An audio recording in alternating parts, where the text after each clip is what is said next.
Talking Grit, a Detroit Lions podcast. Powered by the Monroe County Reporters. Here are your hosts, Jason Harwood and Jacob Litton.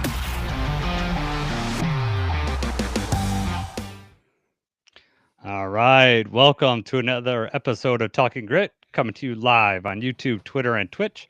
You can catch us every week at 9 p.m. on Mondays during the off-season. You can also catch us on Apple Podcasts, Spotify, or wherever you get your podcasts. I'm Jason Harwood, and of course, Jacob Litton is here as well. We are so lucky to have this next guest on with us. He is the managing editor over at the Pride of Detroit. You can also check him on his own podcast, the Detroit Lions Breakdown. It's Erik Schlitt. Thanks, Erik, for joining us. Hey, thanks for having me on. Yeah, so this has been, Jacob and I have been doing this show for about a year. And for about a year, I've been telling Jacob, we got to get Erik on here. And it's finally happening. Draft time this year. And that's your time to shine, Erik. So we thought this would be a perfect time for to get you on. Oh, I appreciate it. It's I still have my family obligations that keep me awfully busy, but whenever I can get a chance to step away and have some fun Lions conversations, I try to do that. So I'm looking forward to it. I love the draft, and so I'm excited to have our conversation today. All right, Definitely. Jacob. I'm gonna let you start this one off. Real quick, you didn't change the title. Remember, I said we should call this episode "Talking Schlitt." Yes. We'll call it the sequel. Golden when he comes opportunity. On again, we'll change it next time. All right, let's start off here. I like to ask everybody this question. So, kind of to give everyone a better idea, when did you first become a Lions fan? And more specifically, who was the quarterback? The earliest memory when you were really into it, when you really cared, who was the quarterback for the Lions when you first started watching? Well, I'm from the state, so I've been a Lions fan most of my life. I think when I got serious about trying to understand football was in the late 80s, early 90s. So we're talking like Rodney Peete, like that era of football, right? I really enjoyed Rodney Peete's play at USC, and I was a big fan. I was a Michigan fan, and Michigan always played USC, and so we always got to watch Rodney Peete. And so when I thought he was such a great player, and then he got drafted in the 6th round, and I couldn't understand why such a prolific college player was drafted so late in the NFL, and that's when I started understanding the differences between the pro game and the college game, and that's when I started like trying to learn more about it, and that really started me down the path of what was a hobby and then turned into a profession. Yeah, learning. So you learned really quickly the next year when they drafted Andre Ware again about the whole drafting a quarterback, the wrong quarterback early, right? Sure. Yeah. It's again, I was a Pete fan, so I expected him. But I mean, in that era, you saw all kinds of guys running through there. It's Charlie Batches and the Joey Harringtons. Those are the guys that I really cut my teeth on, trying to figure out like how deep I wanted to go into learning football. But it was always something that has kind of stuck with me. I was a slow reader in school, and my dad used to buy me sports magazines like Sports Illustrated and stuff like that, and that got my it kept my interest. It kept me reading. It kept me on track, and so it was always something that I think was kind of ingrained in me, and I kind of fell into trying to learn as much as I could about it. Like I said, just as a hobby, and I started studying the draft in like 2000, like Charles Rodgers era. That's like was my first like really. I want to learn about the draft. I want to learn like what it's about, and like where I was trying to rank guys, and I really didn't know what I was doing, but trying to figure it out on my own. That was 25 years ago, So, and then I've been doing it professionally for a decade now. So it's been an interesting journey. Yeah. Definitely. And doing it well, I will tell you that. Well, thank you. Yeah. If you don't know, Eric has his own Patreon under Detroit Lions Breakdown. It's $5 a month. I subscribe. The only thing I don't like about it is that I'm colorblind and he does a lot of color coded things. So he makes me too. really, it's a little more difficult for me, but I really, it's so much more information than anyone could ask for. So if you're not already a subscriber, I highly recommend you do that, especially this time of year. All I right. appreciate that. Yeah. I started doing it on like paper, just writing it down. And then I went through a phase where I started making like index cards, like business cards, and then putting like Velcro on them and like sticking them up on the wall, like on poster board on the all right. wall, so I could like pull them off and put them in spots. And we used to have parties and like, and then when I started figuring, hey, I can put this into some technological and like get a lot more information into Excels and stuff like that. That's really why when it's evolved into what it is now, which is unfortunately very color heavy. So I apologize for that, Jason. Yeah. But I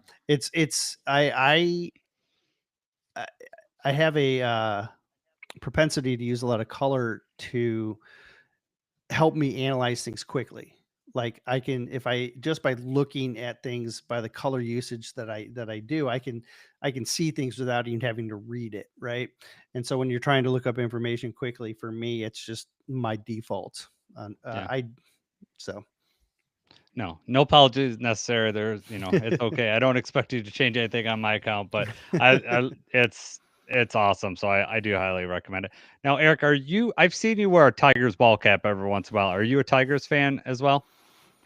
I used to be a fan of all like Detroit sports. I was a massive Red Wings fan back when I was younger.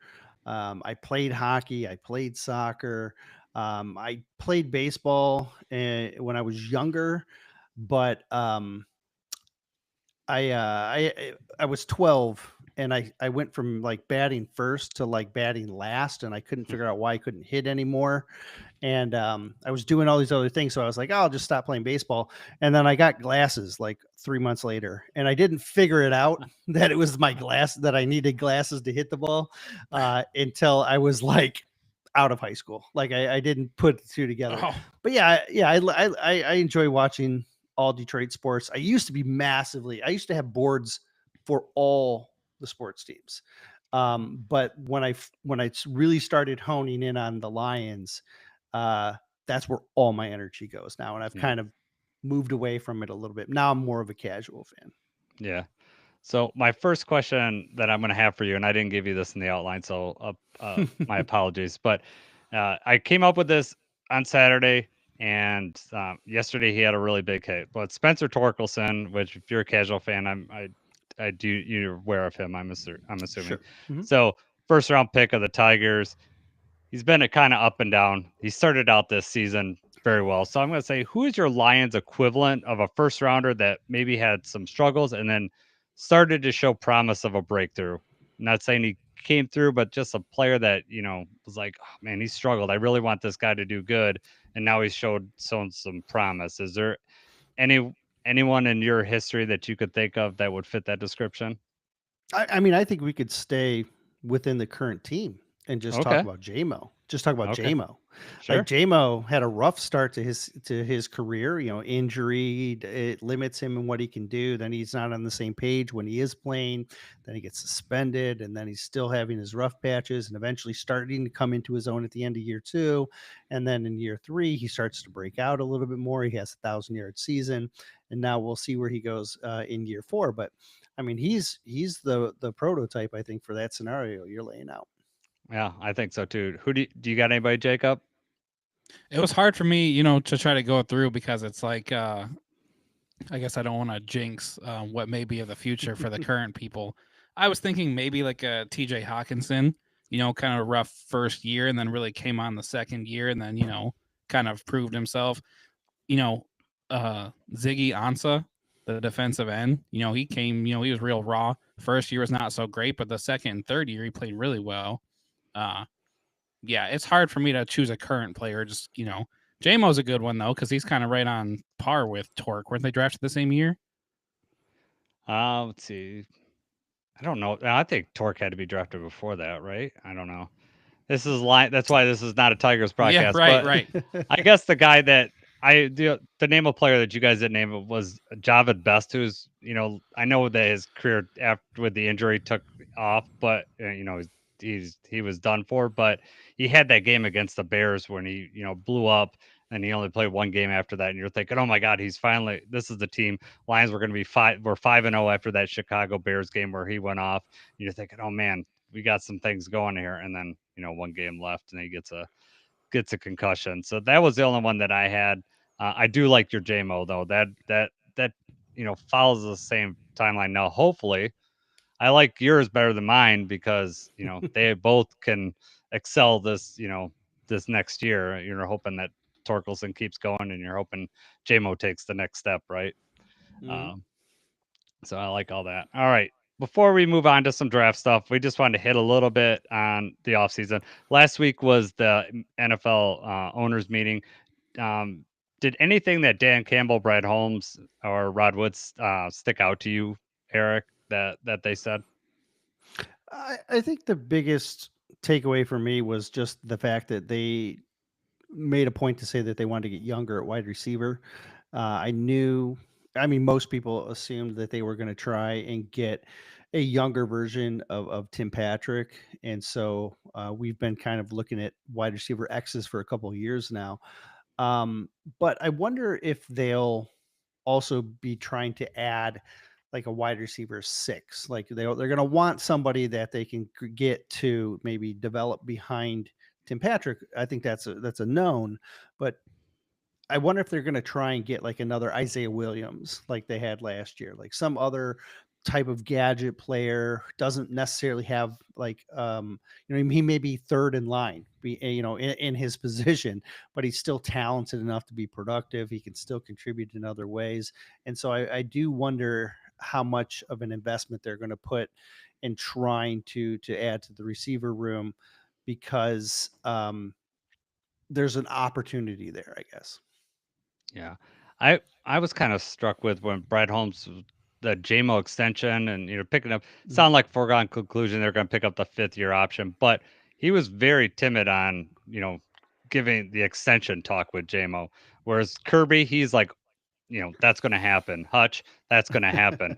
JMO, Right. he was very reserved, and that made me think that okay, wide receiver is big time on the table with this draft. I know that you're talking about the X position, but that just makes it so that if first round wide receiver would not surprise me if one fell to them that they really liked.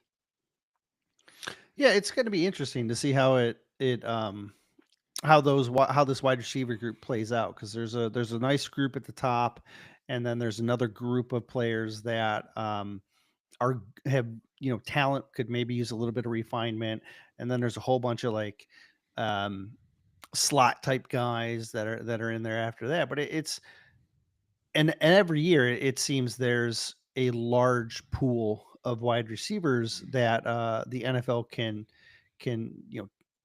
take a look through and see if they want to add. And so I think that's part of the trepidation from Brad Holmes in saying, well, we're for sure going to extend JMO. Is it's a the receiver is one position that there's always they're going to be a pool of exceptional players coming out of the draft because of how college football is right now. Like they prioritize multiple receivers, and there's just so many talented guys out there that it just seems like a revolving door. And while there's not always elite guys, there's still plenty of guys that can contribute. Yeah, I remember a quote Brad Holmes said early on, like it might have been his first year, said that he could turn around a wide receiver room really quickly, something to that Yeah. effect. And Hmm. so I think that speaks to that there's just a lot of options out there. Yep. However, we both know that Jared Goff seems to take a little bit to gel with his wide receivers. So you'd rather, Sure.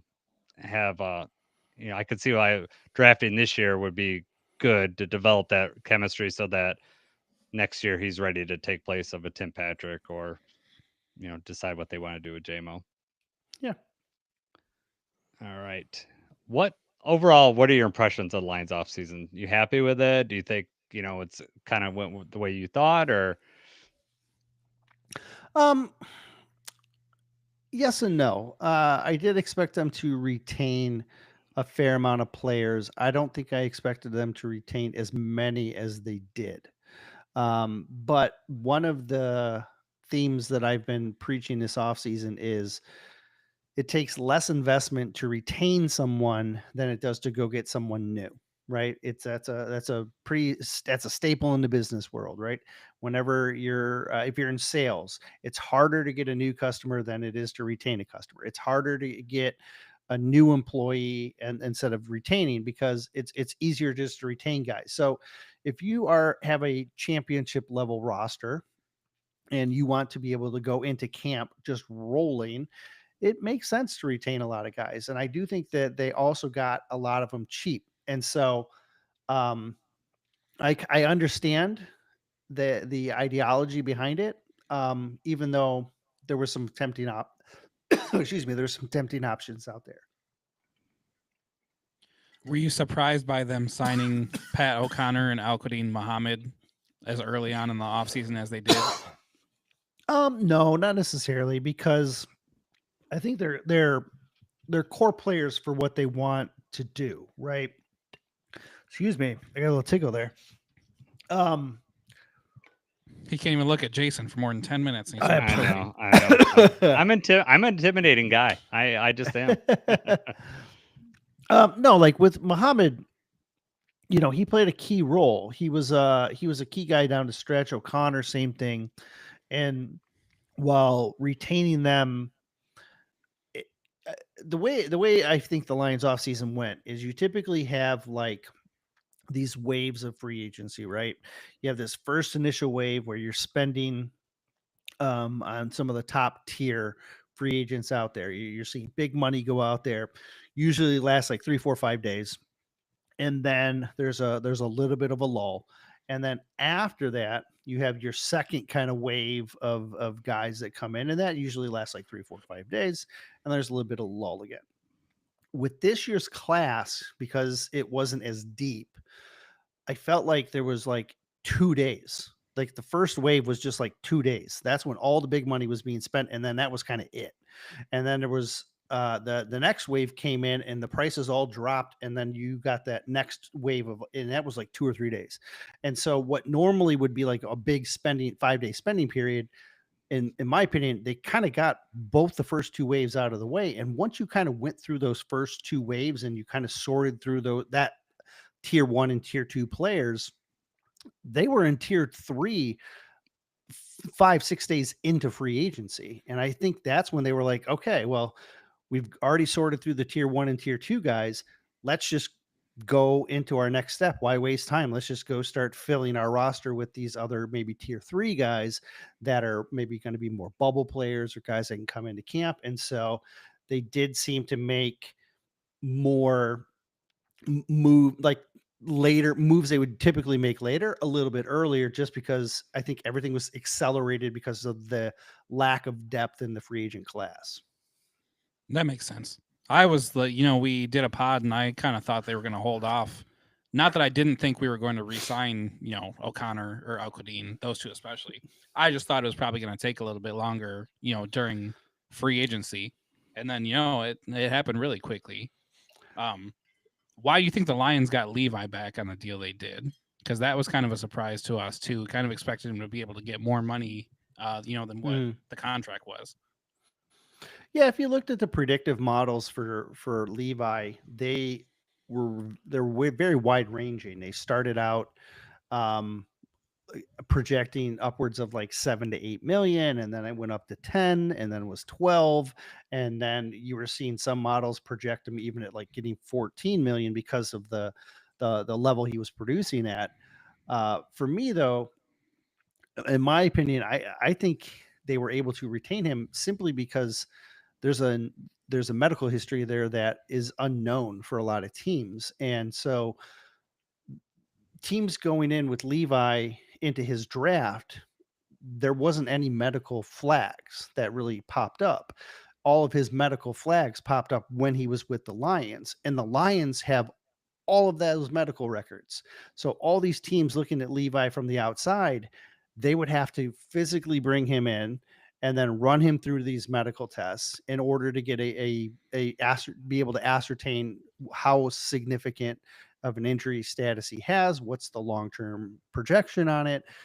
And then there's just a lot more layers to having that to their evaluation of Levi. The line, and keep in mind, during the tampering the tampering period before free agency, players are not even allowed to go to teams. So like he couldn't even go during that time. So the whole time the Lions are just like, hey, this is, we're offering this, we're offering this, we're offering this. And then, it's maybe the train wasn't moving fast enough for Levi. And he was like, you know what? It's easier for me to stay home. It's easier for me just to take this contract. I like the situation that I'm in. He talked about the comfort of being in Detroit and the opportunity to be on a championship level team, how inviting that was. And so personally, I think it was a combination of just a slow medical evaluation process for free agency and teams being a little bit unsure and the Lions being aggressive and him also wanting to stay. Yeah, I think there was some luck involved for the Lions. I was Certainly. Jacob and I were both at work when he resigned, and yeah, we because Jacob and I worked together. If you don't know Eric, and it was yeah, you could hear us and probably in the regular part of the store. It was pretty low. We were both excited. Good moment. It was. So Jacob had already kind of mentioned this. We signed back, a few of the players that we had picked up during the season. So does that show you how good our pro personnel department is? Like they got these people off practice squads on other teams, and now they fit us so well that we're retaining them. So like Rob Lohman, who's the pro personnel department, probably deserves a feather in his cap for what he did during the season. Yeah, Loban's been with the team for almost 2 decades. I think it's like 18 years. He's been in this position for 7. His job for the last 7 years is basically to build a Rolodex of players and to use his department to track, what each roster looks like. And so with the regime that they have been in place for 4 years now, and then now this is their 5th off season, right? And he knows exactly what to look for. He knows the types of guys that they look for, and he's basically all the guys that are in the league. He probably has markers on these guys, right? They're all inputted into like a database, and he knows kind of who's flagged as guys that could fit with what they want, what team they're on. And then it's just a matter of the coaches come and say, oh, we're looking for this type of player. And then he just has to sort through his data to say, oh, look, this is what I've got, or this is what I think works. And so this is a product of Lohman being in the league in this position for a long time, but also this regime sticking together and having a unified concept of what they want to accomplish, having people in mind for what they are going to need. And it surely played out this last season that the fact that they were able to bring guys in and they were contributing immediately is it's rare. It's not easy to do that. And in order to do that, it's not just Lohman and it's not just the guys that work with him, but it's also your assistant position coaches, right? Like it's because those are the guys that are doing the acclimation process. And so those guys that have been with the team for a couple of years, they know what you need to do to get up to speed quickly. And so you get these guys into the building and then you give them one-on-one help with an assistant. And then that assistant can over and over and over, make sure that they're getting what they need in order to acclimate and then gets them up to speed as quickly as they can. And these guys it's becoming a very flawless system. And it looks like, they look like one of the elite teams in the league, which is what they are because of the system that they have in place. It's just layers of unified cooperation. And so Yes, Loman is. You always see him. He's always around, but he has a grasp of what they want to accomplish, and then his ability and his team's ability to continually just like track these guys, keep update the roster. Um, they'll be really important when it comes to like what teams need in the draft. Like he's scouting for the draft. So he's like, this is what the Packers are probably looking for, like this type of wide receiver, and so he'll feed that information. So he's a very important person. He's one of the, he's a guy that's starting to get a little bit more love beyond just like, the inner circles of the Lions because of the performance that he had, the execution that he had to do this past season with all the injuries. And then like you said, he's so good at, they were so good at finding the right guy that you're able to keep him around, and it shows that Loman should have some really good job security. Yeah. Well, I don't like when these guys get spotlights because they get on other teams' radars Right. and they start. I'm happy for them, but selfishly as a Lions fan, I don't want to lose. Oh Good yeah, people. certainly. As a media guy, um, you start cultivating relationships with these guys, and then they leave, and you're like, well, that was 2 years of work that's just now gone, right? Like, Brandon Sosna was a guy that had really been building a relationship with. He was kind of like, he was the contract expert. He went to Washington Yeah. to be their Mike Disner. That's what he Mhm. does now. He's their Mike Disner. And for like 2 years, um, every halftime, I would go up to the concourse, and we'd get a Dr. Pepper and we'd chat for a couple minutes. And it's just like you build these relations, and then he takes a job in Washington, and I'm like, "Oh, all that time, Yeah. it's just gone now." I So know. yeah, Oh, yeah. That I guess, I haven't thought of it that way, but yeah, that would be frustrating. Um, all right, let's put a button in the off season. Let's get to, yeah. why we're all here. Let's talk about the NFL draft. All right. I, as someone that's listened to you for years, Eric, I just have questions about your overall draft process. And I'm sure if I'm curious about that, there's other listeners that are very curious about it. So I wanted to know just like, when does your draft process start? Because I know during the season, you're watching the Lions, and I know that's where you're Mhm. spending all your time. So, do you have a chance to watch any college football? And is that when your draft process starts, or is it all just off season and you're just gung ho after that? I'm always doing a little bit of something, and I'm always doing a little bit of prep ahead. Uh, for example, that chart that I have, um, it's probably twice that big before of those, like, of the list of names. It's probably double that in size before the declarations for who's declaring for the draft.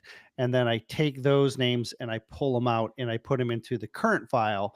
And then I take the names that are still in college and I put those into my next year's file, so that when I am ready to put a bow on this draft, I will wrap it up. I'll put, save all the important data, and then that goes away, and then all of my depth charts and contracts and all that stuff that just goes into the new one, which is the start of next year. So I start out with a base of guys, and then I add guys in a variety of different ways. Sometimes it's reading up on guys like Dane Brugler. Like Brugler will do a series over the summer that talks about like who are the top 20 senior quarterbacks and 20 running backs or whatever it is, right?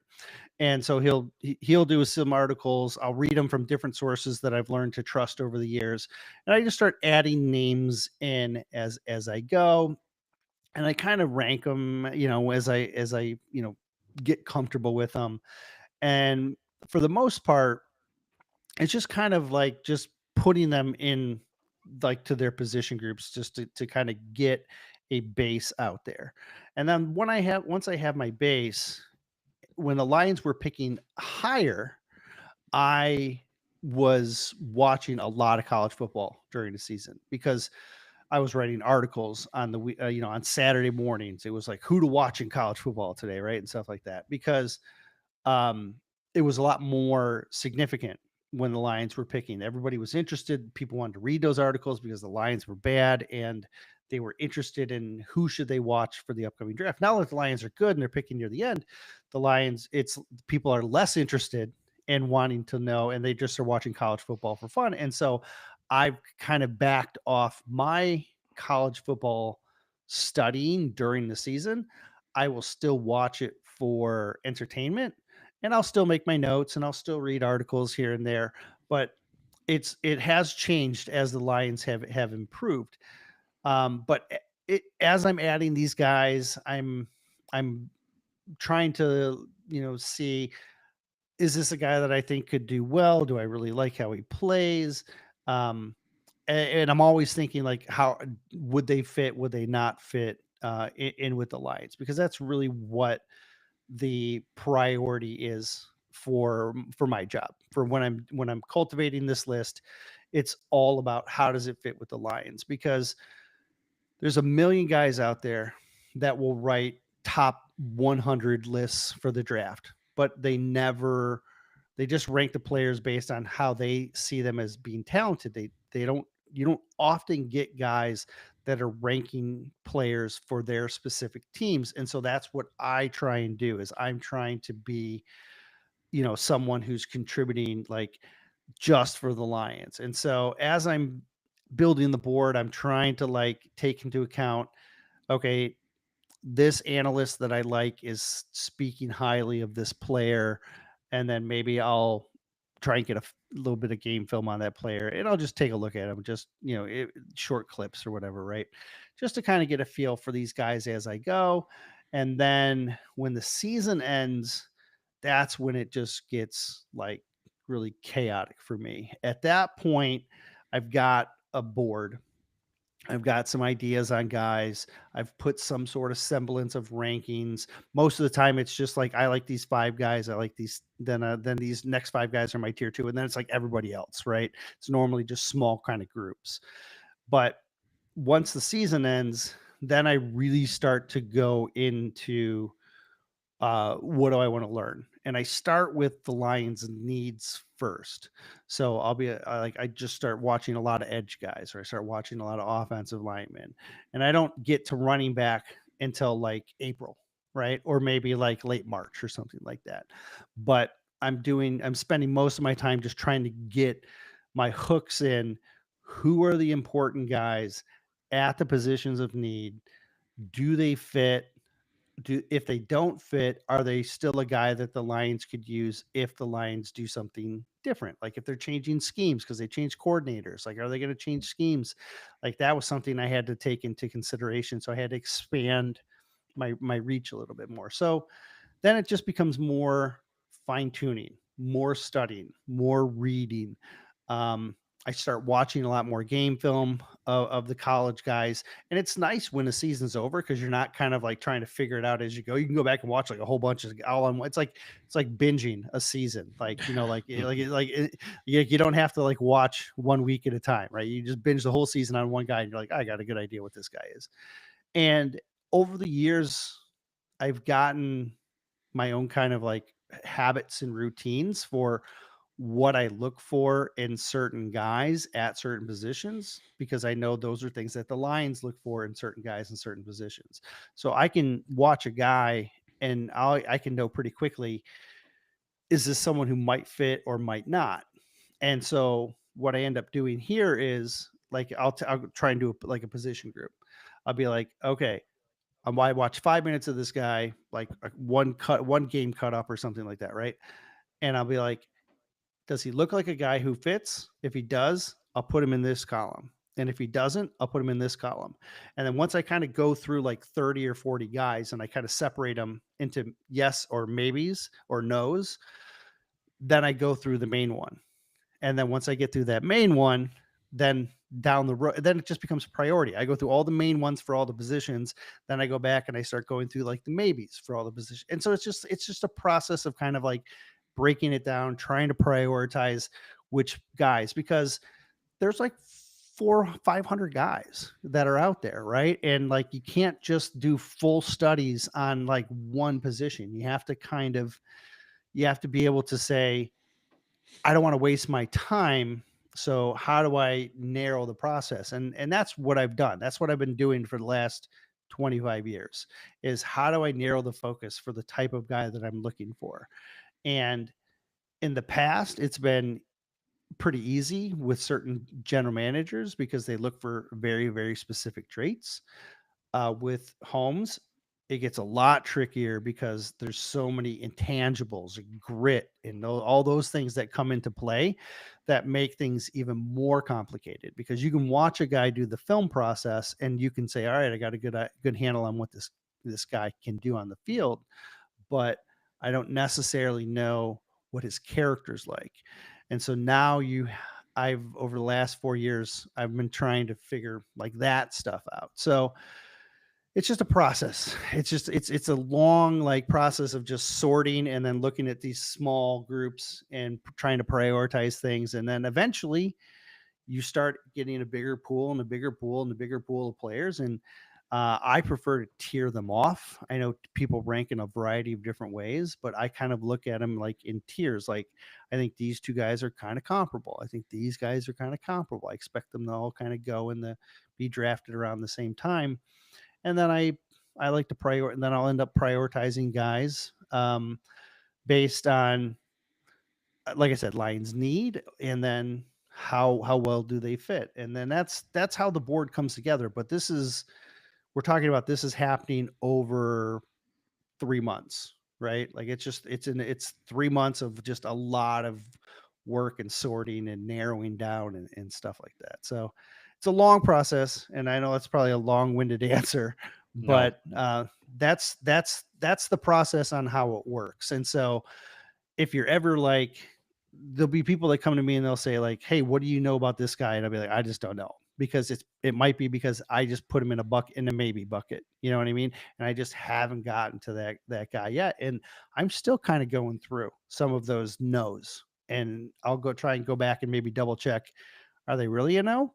Because there's talented guys like James Pierce that people love and analysts love. And I'm like, yeah, he's a no. He's a no for me. I don't think he's not even a maybe. He's a no. And I'm like, am I being too harsh? Could the Lions draft him? Would they consider it? I don't think they would, because I don't think he fits what they want. I don't think he fits stylistically, or even from a grit standpoint. But it's my job to be like, how would they utilize that? And would they prioritize that? And so now I'm going to go back and I'm going to look at Pierce again, just to make sure that I'm not, dismissing him too quickly. Yeah. I don't care if that was long-winded or not. That was perfect. That's exactly No, what I was looking for. That was great. Yeah, exactly. So I think you kind of maybe explain this, but you didn't use the term. You have what you call the grit index. Is that what you're Yes. explaining? I mean, is that what you're saying? It's part of it.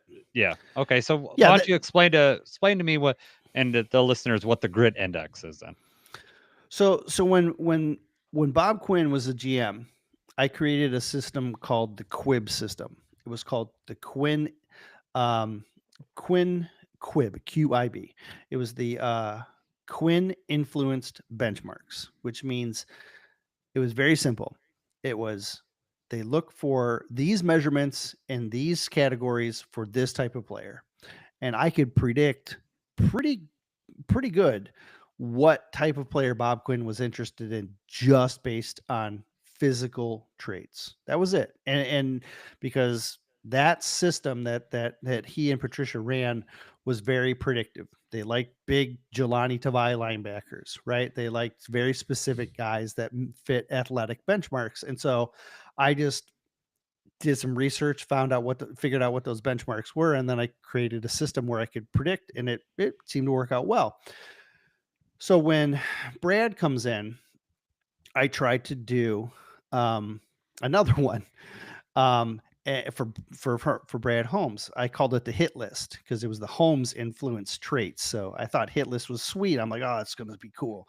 But Holmes does not care about, he doesn't have like a set of things. Like he does at certain spots, but like there's no exact rhyme or reason from an athletic standpoint. He has priorities and he has guys that he prefers, like traits that he prefers, but by no means is there like this specific set of markers.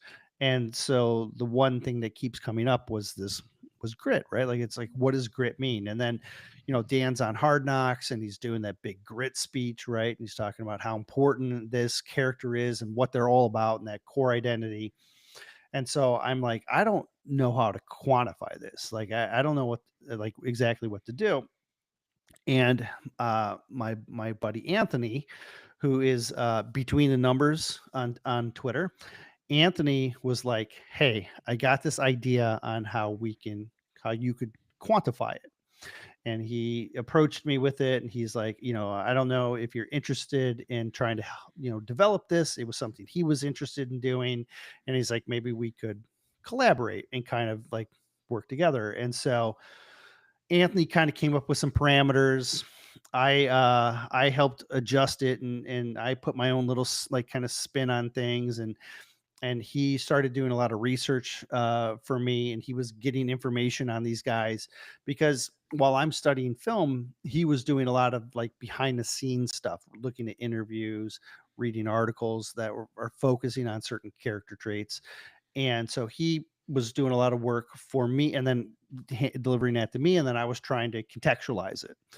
So in year one, we basically just made a list of guys that we felt fell into what the Lions considered a grit type player. And it was nothing more than just a list.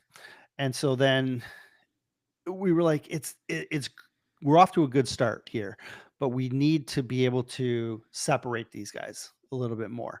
So then in year two, we did a similar type thing. We expanded our research a little bit more. And then we ranked them in tiers 1, 2, or 3. And so now we were trying to say, all right, this is a tier 1 guy. I think we had 12 in the whole class. Lions drafted 2 of them, right? They got 2 tier 1 guys. It was Wingo and Baki. Those were both tier 1 of the whole draft. Only 12 guys, but 2 of them ended up. And so we're like, all right, we're on to something here, but how do we make it even more focused? And so this year we've really leveled it up a ton. We have 6 different grit categories. All right. The grit categories are passion, work ethic, dependability, toughness, intelligence, and leadership. And so what we're doing is we have a checklist that we've made, like an Excel document. And when we read an article or we watch a video or we listen to an interview, we basically give a player a tally in one of those 6 categories. Okay. And then we've been accumulating tallies throughout the season, throughout the off season, and during the college season. And these tallies have been adding up and being assigned to different players. And then we started getting heavier into different analysts. And we have then now weighted the importance of analysts. So like if an analyst is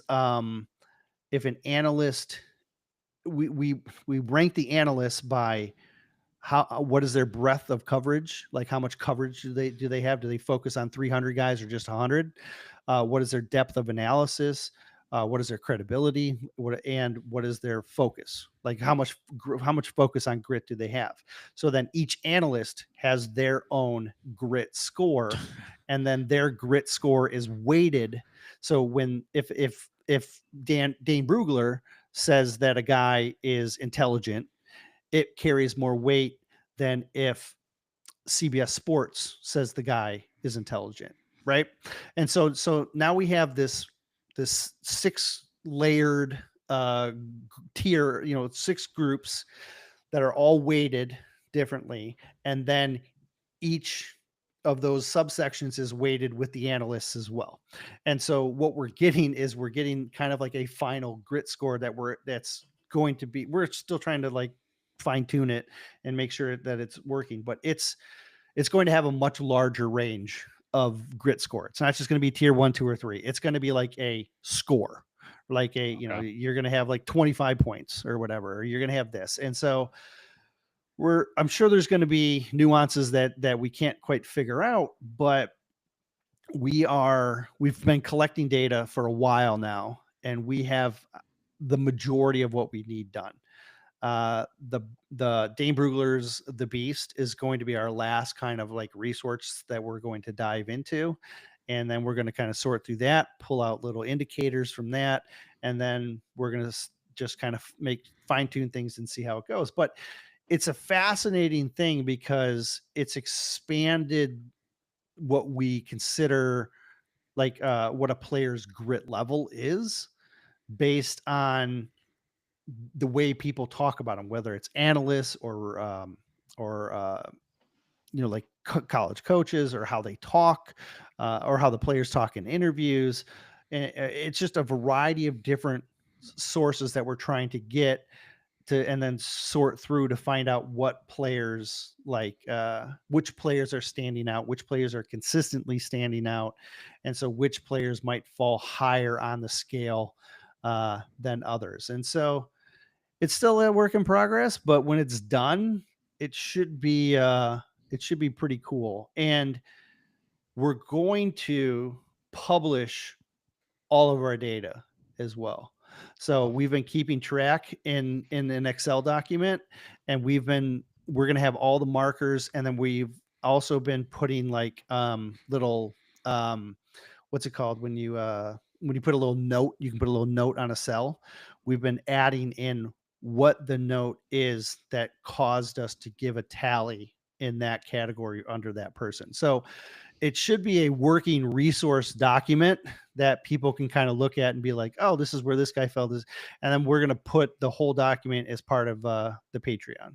So it'll be like my board, and then it'll be the whole grit index as well.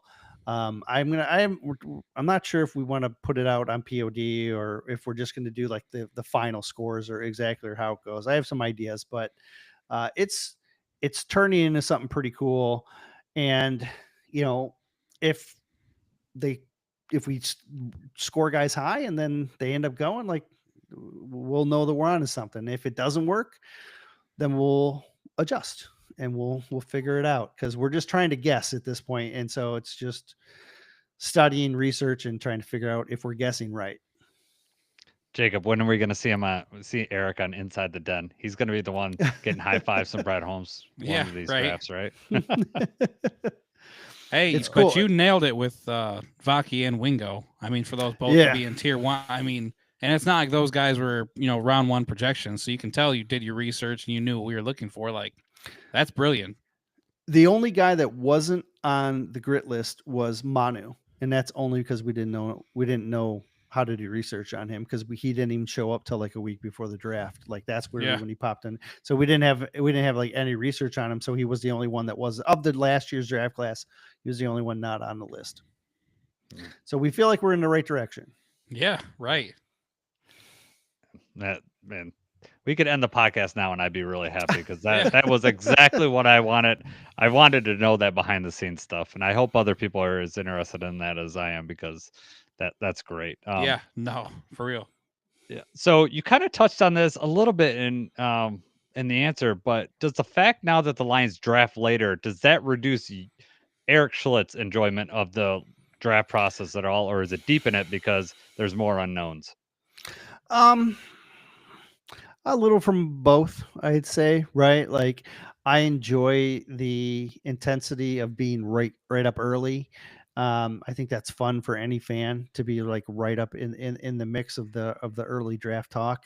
At the same time, I enjoy the whole draft. I enjoy knowing about guys that are drafted in the 6th round and being like, I love that guy, you know, and other people are like, I've not heard of that guy. And I'm like, oh, this is what he does. Right.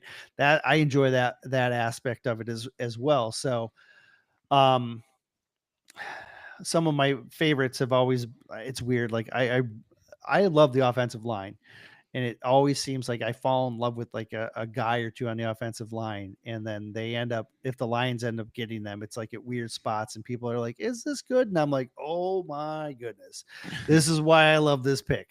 Like Larry Warford's, I was huge on Aleem, and then even a Mahogany last year. I was like, I had a 3rd round grade on Mahogany. I don't understand why he's there in the 6th. Like, it doesn't make sense to me. And he looks pretty good. So so far so good. I have confidence he'll end up being a really good find for Brad. So yeah, I enjoy both parts. I enjoy the excitement of being up front, but I enjoy the back end too. Yeah, I like the more like the Jahmyr Gibbs one where we were up front because another team was bad and we had their draft pick, as opposed to the Yeah. Aiden Hutchinson where we're up front Sure. because we were bad. Real I quick, agree with Jason, I that. have a question for you here because Eric Yeah. might know it, but do you know when the last time was that we picked later than 25th?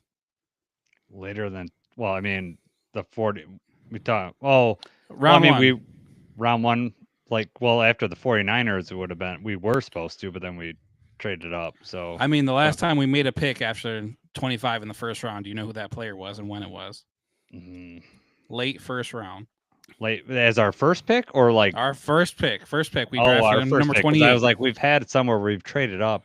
I don't know the answer to that one. It was in 2015. Okay. Eric, do you know? Laken Tomlinson. Yeah, okay. Yeah. So we got the expert on here. Right. Laken Tomlinson. You know? And we might go guard this year too, right? Certainly. Like I'll spoil a little bit of the grit index here. Oh yeah, Tyler breaking Booker- news. All right, let's go. Tyler Booker, he's Through gonna the walk roof. away with it. He's gonna Yeah. walk away with it. No one is even close to him right now. It's insane. I've never seen someone like just show up over and over and over and over every time every time analysts talk about it, every time coaches talk about it, it's just they can't stop going on about like all the different character traits that he has that make him, it's crazy. Like the rest of the list, I don't know if there's another guy that is half of what Tyler Booker is in our chart right now. Like Wow. he's that far ahead of everybody else. It's crazy. Like in just he's almost hitting all 6 categories in almost, it's like 4 to 6 categories he's hitting in almost all of the analysts. It's crazy how much he jumps off the chart when it comes to like this our grit index markers. So yeah, if Booker happens to be there, I absolutely think he was going to be heavily considered because he fits everything they want. I also think he might not be there. He's at the top of my list. I don't think he's going to be there. But then it's also one of those things like if he's floating around at 22, 23 or whatever, do we trade up and just grab him there? You know, so that's going to be interesting. But there's also other guards, other people that are going to be there. So it's, you know. Yeah, you know, this is the trick here with the offensive line this year is that you're probably going to have 2 tackles that go in the top 15. And then after that, you've probably got 6 offensive linemen that'll be considered in the first round. And 3 of them will be tackles and 3 of them will be guards.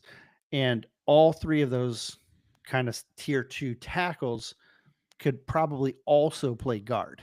So for the Lions, I think they're looking at all 6. And then they're going to try and see who they can rank where. And then if they want to go offensive line, I think they would have their option of a handful of guys at 28. If they want to go on defensive line, though, the options might be fewer, and so maybe they may, you know, they may think, oh well, we got. I don't think they're gonna of the mindset that this is a dwindling draft edge class. We got to get in while we can. I think they're just going to pick the best player. And if a lot of edge guys go early, I could absolutely see them sticking to, their board and saying, we're just going to take a guard because we have the guards ranked higher. Right. All right. So what position do you think the Lions would possibly double down this year? It seems like, they do that every once in a while. Cornerback last year, defensive line when they went with Levi and Aleem. Do you see them doubling down on any position? And if so, what position would that be? If you're just talking like edge as opposed to like defensive line, like I think edge is a position they could double down on because they have three different kinds of edge players. If you're counting the whole defensive line, I'd say absolutely the whole defensive line, because I think they could take a D tackle and an edge. I also think they could take a guard and a tackle if the board fell right for them, but I don't think there's any guarantee that they find a tackle at the right spot that they want. So I'm definitely leaning defense. I'm definitely leaning on the defensive line. And if I have to be specific, I would say the edge position, because I think they could add a base end that can contribute in a lot of their base sets. And then also, I think they're going to be looking at like a reserve Sam or a dedicated like stand-up pass rusher. All right, Jacob, I'll let you go. I've been asking a lot of questions. I'm gonna let you ask one. You try not to let me talk, so it's fine. I just let it go. That's for the good of the podcast, my friend. I don't know about that. All right. So as a writer, what is the one thing that you dread could happen in the draft? What would be like the worst case or something you're like, oh man? I'm not sure if this is in line with what you're asking. So if I'm missing anything, let me know. But one of the hardest things as a writer is when the picks are back to back. When you have picks back to back and you're trying to cover properly two guys basically at the exact same time, that is really hard to do. And it happens more often than you think. Year one, St. Brown, and then Derek Barnes right after him. Right. It was like boom, boom. And then they've done it. They did it. I think it was Malcolm and Mitchell. And like they had a couple of guys that were like boom, boom, boom, like all. So when they're grouped together, it gets really hard to properly cover for the fan base. And inevitably things get lost. Or you write something and you put it out there, but then it gets lost in the wash and people miss it. And then people will come back and they'll ask about it. So when picks get really tight together, that's the hardest thing to do on draft day as in the profession. When they're spread out and you can spend your time, you get more detail. People get to like take things in, and it's more meaningful, more information. When it happens quick, inevitably stuff gets lost. I guess I was going for the question. No, you answered that good, but I was going for a question is if there's like a nightmare scenario, if they draft a position or a player that you're like, I don't want to write about this person, or I don't want to defend. I don't want to defend the Lions position. I'm not saying you're defending the Lions, but say you believe the Lions made the right choice, but the average fan would be like, I don't understand why we're drafting a wide receiver in round one. Something like, sure. That's just probably like, with the Gibbs situation, right? Yeah. I like mean, something like that. Yeah, and Campbell too. Like that whole first day was a hard day, right? The thing is my job is to try and give the perspective of why the team maybe made this pick, and then talk about how this player can fit into the system that they have. I will also say if I like the pick or not, and I will say, look, I don't know how he's going to fit here, or I could be, if I don't necessarily like the pick, but my immediate like reaction, the articles that I write are all based on this is the player they're taking. I'm going to try and tell you how he's going to fit in. And so it doesn't, like with Gibbs, it was like my first inclination was, well, they're going to trade Swift, right? Like I was like, Right. he's going to be on the block if he's not already. And it's with Campbell, it was a little harder. It was like, hey, this is a guy who's really athletically talented, and he's got all the markers of what could be a good guy. I just don't know where he's going to play as a rookie. And because of that, I had him ranked on day 2 instead of day 1. So it seems like a reach to me, but they must see something that I don't. So that draft really threw me for a loop, right? Like in the first 2 drafts, I knew exactly kind of where they were. I knew I had a good idea of where they were going. I'm like, I know it. I think it's going to be this guy or this guy. I think it's going to be, both times I was like, it's going to be one of these 2 guys. That draft with the Gibbs and Campbell completely didn't see either of those coming. I thought they were going to be going in a totally different direction. I thought it was going to be corners. And then they didn't even draft a corner at all. Right. And so I was just way off my game. And so what I've done since that draft is I've tried to refocus how I look at the draft, not from what necessarily I want, but what Brad wants. And like, I know Brad's just going to pick guys that he likes. So this year I've spent more time scouting just guys that I like, even though it probably makes no sense. Like, do I expect them to draft Malachi Starks in the first round and add a first round safety to the mix? I don't, but I love him. And I think he'd be fun. I think he'd be great. And like, it would also mean if you don't get a Kirby extension done, that's probably bad news for Kirby. But at the same time, I think he's a great player. I think he'd be a great fit. I think what he does from a on field standpoint is exactly what the Lions want and need. And from a character standpoint, from a grit standpoint, he's off the charts. He's ahead of everybody at the safety group. And so I think Malachi Starks is a perfect fit for what they need.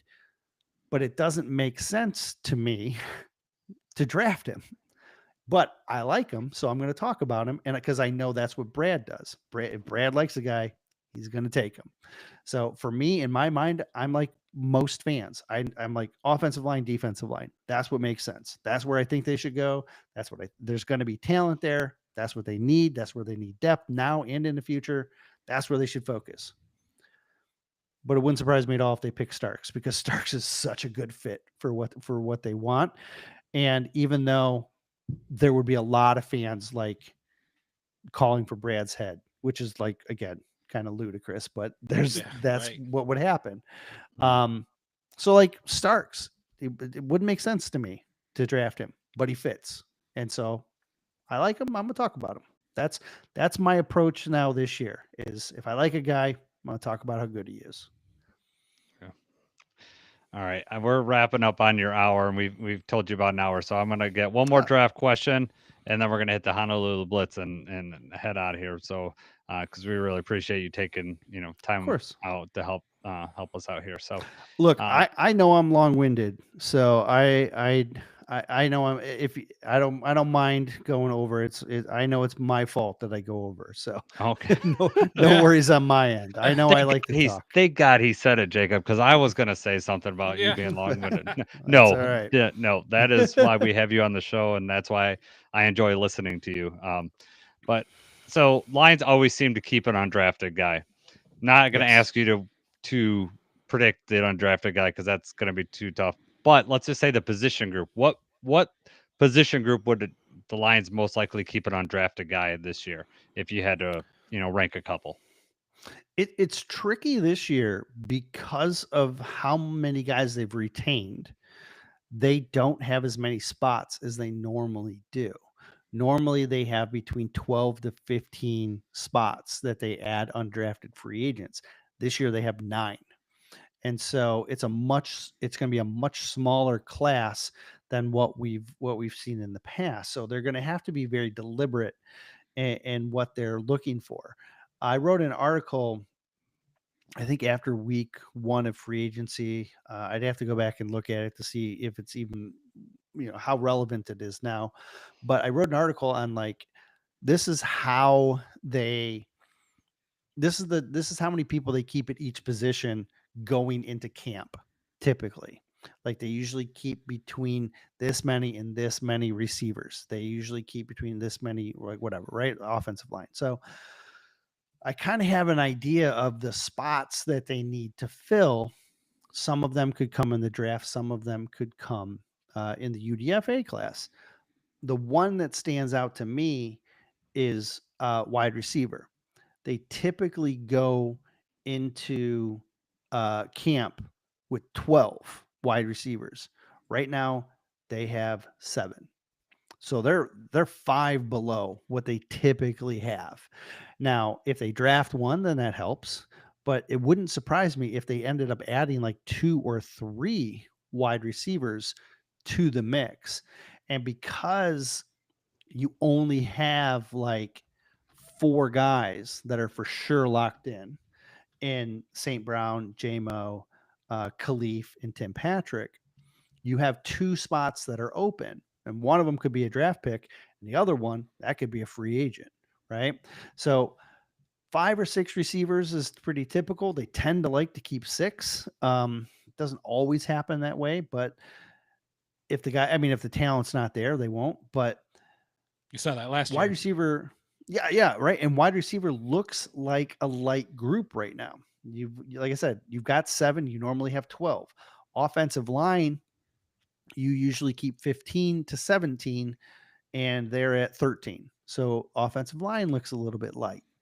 And so there's a couple of spots like that look a little bit light. And it wouldn't surprise me if they did something similar to like what they did at center last year, where they just get their top 3 undrafted centers and just let them compete and then keep the one winner, which was Kingsley Aguakin last year, right? The other 2 guys didn't make it, so they didn't stick.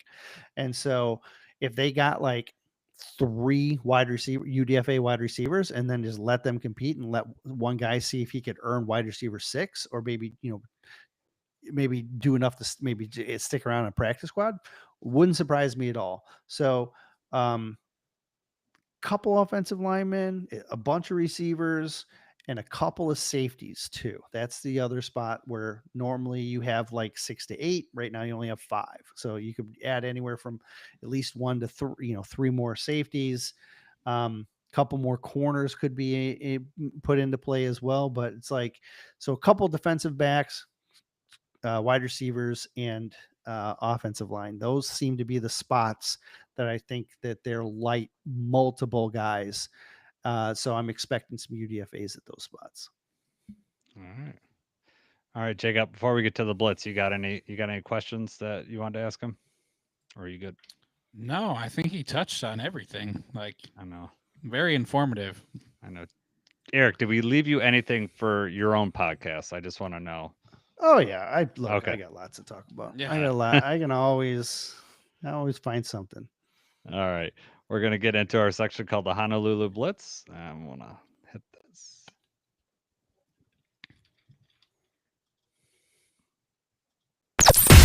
It's time for the Honolulu Blitz. All right, Jacob, I'm going to let you start and ask the first question. All right.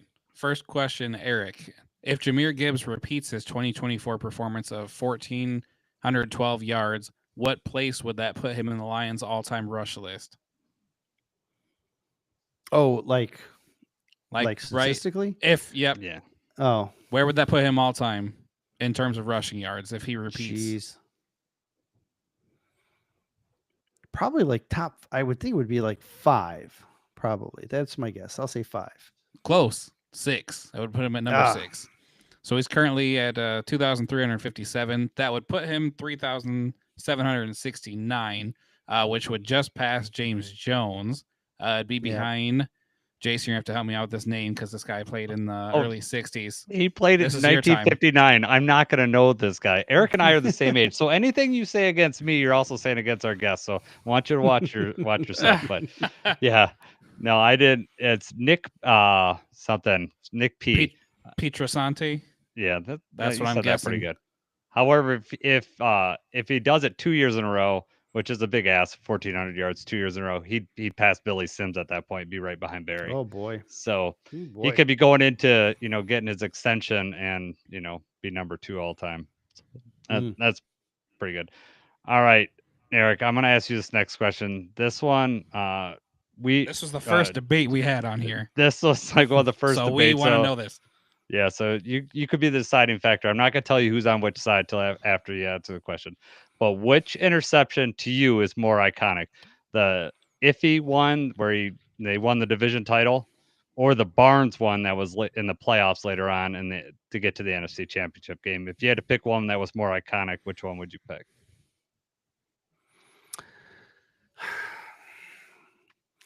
Probably the Barnes.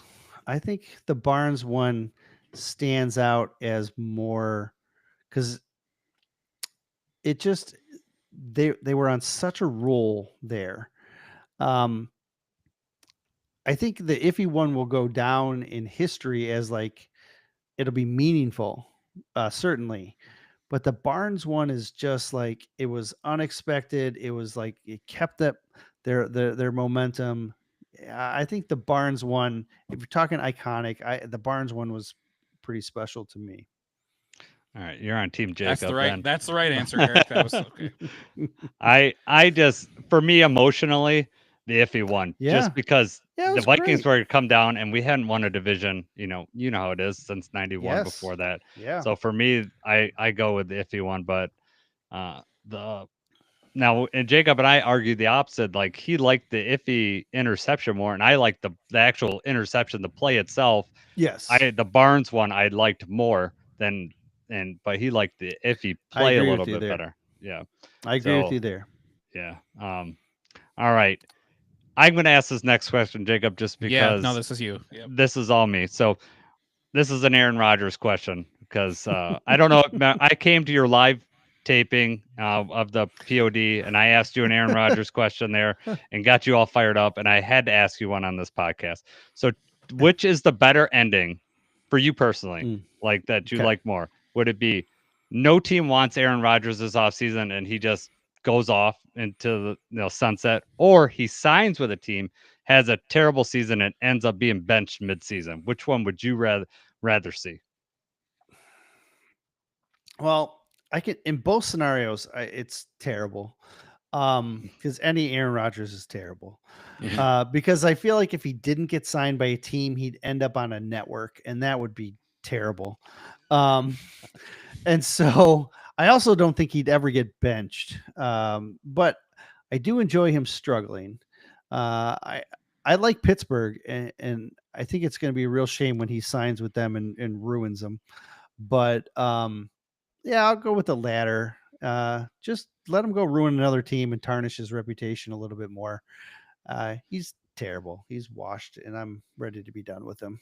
I know, but like you said, he's going to go somewhere and keep talking somewhere. And yeah. And we're not going to be done with him. No. I said I wanted him to go to Minnesota and just tear them apart. Like, that would have been hilarious. There, just take a good team right into the ground. Yeah, that would. I don't want him to see him shake up. I mean, I don't want the Vikings to do good, but I also don't want him to mess up JJ McCarthy. As a Michigan fan, I want. Right, but I don't want him to be tarnished. But yeah, all right, Jacob, I'll let you. Vikings to implode.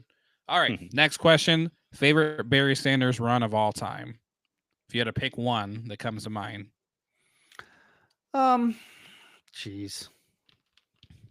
Hard to narrow it down, probably, but yeah, it really is. I mean, it's all the ones you see on the highlight reels. I mean, they're all fantastic.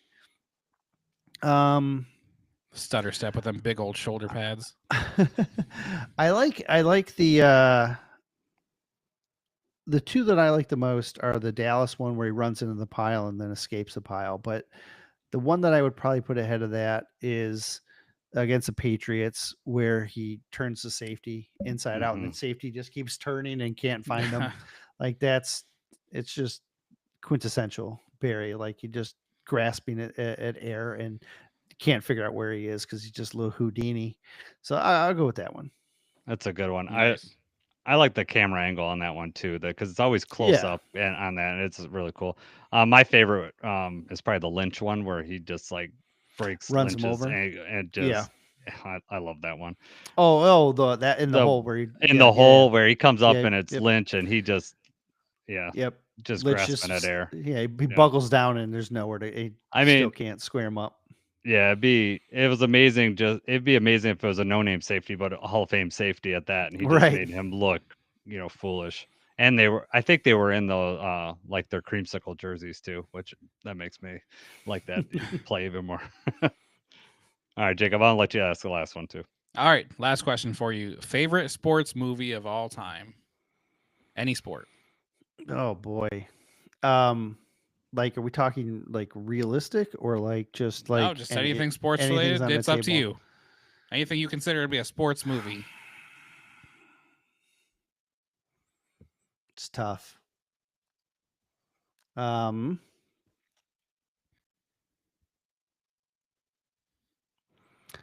I don't know. It's tough because it depends on like really what your mood is, right? List a couple Like, then. well, I mean, like if I want to put the movie I've seen the most, it's probably like Happy Gilmore or something, Yeah. silly, right? Like you've seen it like a million times. I feel like, um, Shooter McGavin. yeah, like I really like when Remember the Titans came out, I thought that was fantastic. Yeah. At that time, it was like it had all the elements of what I was looking for. Um, I don't know. I feel like I go through stages with sports movies where I watch them and I'll watch them like 20 times. You know what I mean? Yeah. And then like you forget about them. There was an old movie called The Program. I don't know if you remember that. Oh yeah. Um, that was crazy. Uh, Is College that the movie where they were football. like laying in the middle of the street? Like, was that like? No, this was when it was a college game and they had like a quarterback that was like trying to go for the Heisman, and they had a linebacker who was like kind of like an LT who he was like just this intense guy.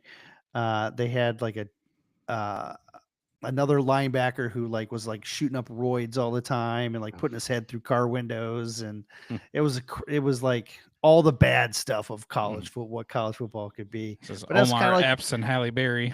that was kind of like what it was at the time. But then like I don't know, I say Happy Gilmore, but like another movie that I watched a ton was like I watched like The Sandlot or Little Giants. Like when I was a Those kid, are mine. Yes. watched those all the time. Those are two iconic Spike don't play with sports girls. movies. It's just great. Right. And like to have Rick Moranis and Ed O'Neill like in a kids movie like that, it was I good love acting that movie. in a kids movie all around. So like that's great. I ran a fantasy football league for a little over a decade, and the fantasy football league was called the Annexation of Puerto Rico. Yeah. Um, Nice. That's awesome. Yeah, I mean, but like I'll watch most sports movies, even if they're bad. Like even Right. if it's like really bad. Like, do you remember that old Scott Bakula, Necessary Roughness, Oh, where yeah. he was like came out of, then there's like your Johnny Utahs, like The Replacements, right? That was What about another. did you see that Draft Day movie with Kevin Costner? Oh Were yeah, you it's into on all the that? time. It's gonna be on. I think Netflix puts it out every April, and I'm pretty sure I'm pretty sure I saw like a little thing that said it was coming soon. Again, like it's completely unrealistic, but like fun. Right. Yeah, I mean, like I think I like Kevin Costner in sports movies. The movie that he made where he was the Tigers pitcher. For the love of the w- game. Was that for That's the love of great. the game? Yeah. Yeah, that's great. Where he's like pitching a no hitter and like reflecting, and so it's got like a little bit of Kevin Costner sappiness to it, but it's also like cool stuff like going on during the actual game itself, and it doesn't hurt that he's a tiger as well, Yeah, right? right. So that's a great movie too. Yeah. All right. Good I don't answers. think you nailed it all down. What was your favorite then? Just depends on your Oh move, gosh, yeah, it really does. I don't think I Mhm. have one. Unfortunately, if I had to pick one, I'd probably pick one of the kids movies, probably like Mhm. one of the more of like a comedy type movie, Yeah. like like a Little Giants or Tappy Gilmore, something along those lines. I Yeah. don't have one. I don't think I could pick one. Yeah. We'd still be going 10 minutes. Rookie of the year, Little Big League. The Oh, old yeah. ones. Those were right? all ones I watched when I was really little. My Sure. boys like Rookie of the Year. They still like that. So Rookie of the year is where he breaks his arm, right? And he can throw. Yeah, Yeah, he and breaks gets his arm. tendons. Yeah. Yeah. Yeah. And the pitcher's got a big butt, something like Yeah. that. Yes. Yeah. My maturity level still, I think. Yeah, right. but- all right. Eric, so when is the grid index going to be released then? Do you have a date or are you I don't have a specific date. okay? I have. There's two factors that we have left. One is we are waiting on the Beast, which comes Dane Brugler's The Beast, which comes out on Wednesday, and we're going to go through that. That way, we feel like we give some, we get some information on some of the later round guys, because right now most of the stuff is just on your top 100, top 150 type guys. That's where most of the information is. So that's where most of our information is. We have sprinkled in stuff of like the bottom 150, and so hopefully we're going to get more out of the Beast that'll help us find some gems. And then once we kind of read through all of that and sort it, we're going to double check to make sure our weights are correctly on the guys and make sure things are lining up the way that we were expecting them to. And then we'll put it out after that. So it's I mean, in an ideal world, it would be like a week before the draft, and then we could have time to be able to put the list out, get an article or two as well, talking about like maybe some standouts, why they were, or something like that. So that's kind of the goal. It's probably a good week to 10 days away, at least at this point. So tell everyone how they can get a hold of it, like sign up for your Patreon, so that anybody that I highly recommend it. So listen to this and see how you can do it. Yeah. So if you want to just see like the published articles, that's going to be at Pride of Detroit.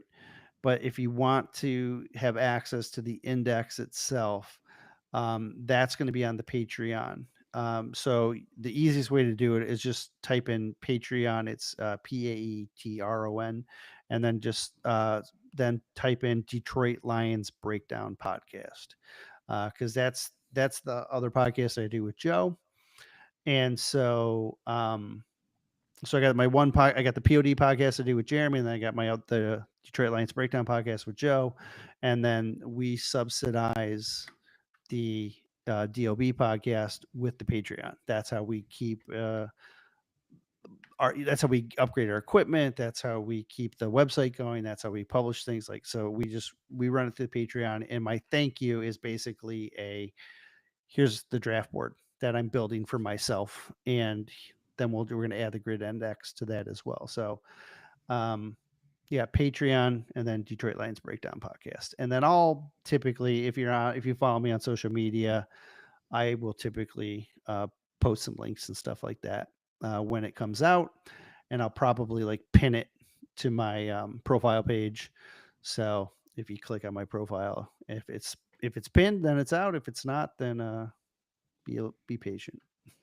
Yeah. So if any of our listeners didn't know, Eric has, his own, he does the POD stuff, a lot of times he's doing the midweek belt bag with Jeremy, but he has his own podcast, Detroit Lions Breakdown, and he gets into the weeds on that one. Yeah. And so like, if you're a guy like I am, like Jacob is, that likes a lot of information and useful information, how you can look forward to the next game and stuff like that, listen to that podcast. It's usually around a 2-hour podcast, so it is a listen, but it's a very good listen. So I highly recommend that.